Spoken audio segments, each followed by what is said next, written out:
There are many good books on the mythology of particular peoples or races, ancient and modern, and much material accessible in books of travel and works on ethnology and religion. For classical antiquity, excellent dictionaries of mythology exist. There are also books of narrower or wider range on comparative mythology. Besides many in which myth and custom have been pressed into the service of theories of society, civilization, and religion, or are adduced for the illustration of art and archaeology. But a comprehensive collection by competent scholars of myths from all quarters of the earth and all ages has not hitherto been attempted.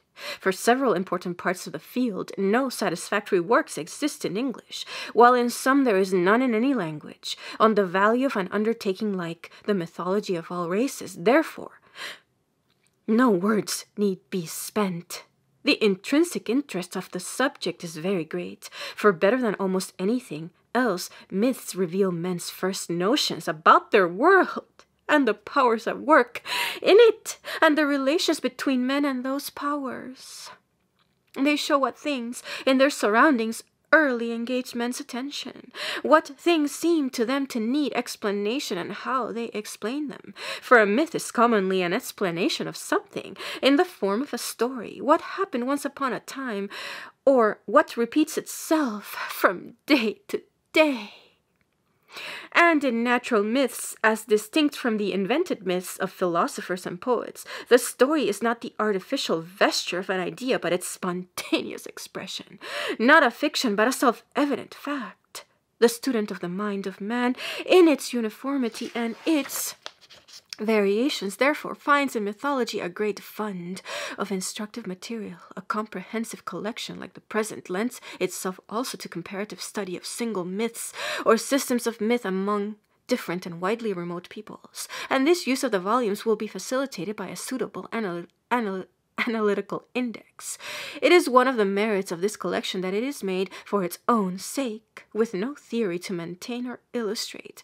The contributors have been given free hand to treat their subjects by such methods as may be best adapted to the nature of the sources and the peculiarities of the mythology itself, without any attempt to impose upon either the material or the writers a schematic plan.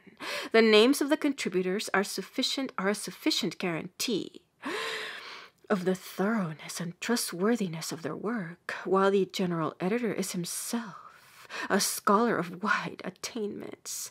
In this field, the volumes will be amply illustrated, not for the sake of making picture books, but for the legitimate purposes of illustration. A feature which will add much to the usefulness as well as to the attractiveness of the series. Taken all in all, therefore, the mythology of all races may safely be pronounced one of the most important enterprises of this age of cooperative scholarship. George Foot Moore, Harvard University, March 20th, 1916. The theme of mythology is of perennial interest, and more than this, it possesses a value that is very real. It is a document and a record, existing not merely in the dim past, but in the living present, of man's thought, of his ceaseless endeavor to attain that very real happiness which, as Virgil tells us, arises from knowledge of the causes of things. Even in his most primitive stages of development, man finds himself dwelling in a world filled with phenomena that to him are strange, sometimes friendly, often hostile. Why are these things so? Rightly mankind perceives that a phenomenon is not a thing in itself, an absolute, but that it is an effect, the result of a cause. Now, the immediate cause may often be found, but then it will be seen that this cause is itself only a result of an anterior cause, and so step by step the search for ultimate cause proceeds. Thus, mythology is a very real phase, perhaps the most important primitive phase of that eternal quest of truth. whichever drives us on, though we know that in its full beauty it may never be revealed to mortal eye, nor heard by ear of man.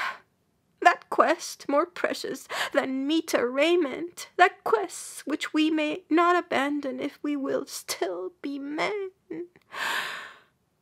Mythology is not, then, a thing of mere academic interest. Its value is real to you and to me.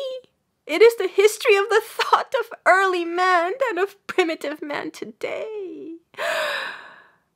In it we may find much to tell us how he lived, and how he had lived in the ages of which his myths recount.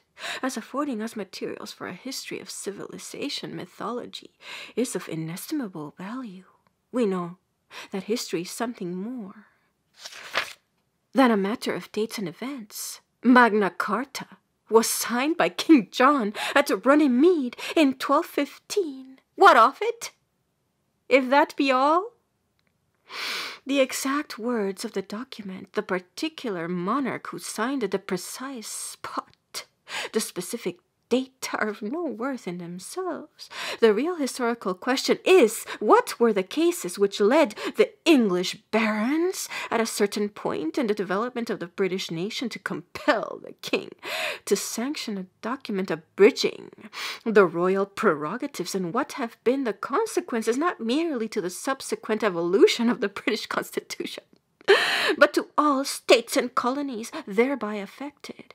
So, too, we read mythology not only for its specific statements, its legends of gods and of heroes, its theories of the world, and its attempts to solve the mystery of the destiny of each and every individual, but also with a wider purview for the light which it sheds upon the infancy and the childhood of the race to which you who read and I who write belong.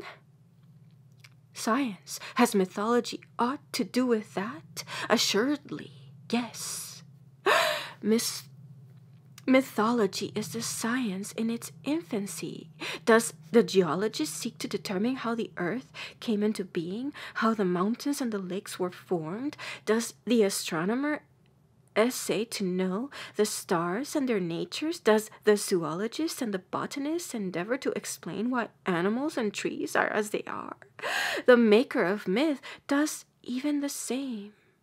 The scientist today is the lineal descendant of the myth maker of olden days. To say this is to honor both alike. Both, with all the light at their command, have sought and ever seek the truth.